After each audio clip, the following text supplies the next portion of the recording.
Malgré les incertitudes géopolitiques croissantes et les tensions commerciales, l'Afrique a le potentiel de mobiliser 1,43 milliard de dollars supplémentaires en ressources intérieures provenant de sources de recettes fiscales et non fiscales. C'est ce qui ressort du rapport de la Banque africaine de développement sur les perspectives économiques en Afrique 2025, intitulé Mieux œuvrer le capital de l'Afrique pour le développement de l'Afrique. La région de l'Afrique de l'Est est en tête avec une croissance prévue de 5,9% en 2025-2026, tirée par la résilience de l'Éthiopie, du Rwanda et de la Tanzanie. L'Afrique de l'Ouest maintient, elle, une solide croissance de 4,3%, tirée par la mise en service de nouvelles productions de pétrole et de gaz au Sénégal et au Niger. L'Afrique du Nord devrait enregistrer une croissance de 3,6%. En Afrique centrale, par contre, la croissance devrait ralentir de 3,2% et celle de l'Afrique australe à 2,2%. Dans ce rapport annuel publié par la Banque africaine de développement, les perspectives de croissance des économies du continent africain demeurent positives pour les années 2025 et 2026.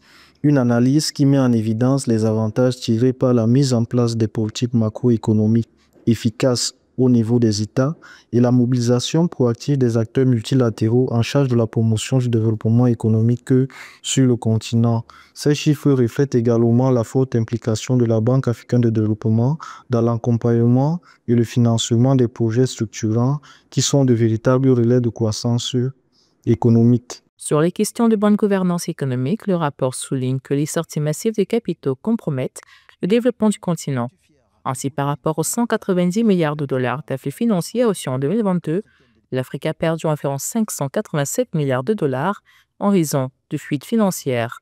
Sur le total, environ 90 milliards de dollars ont été perdus à cause des flux financiers illicites, un des défis que le futur président de la BAD devra relever selon les experts.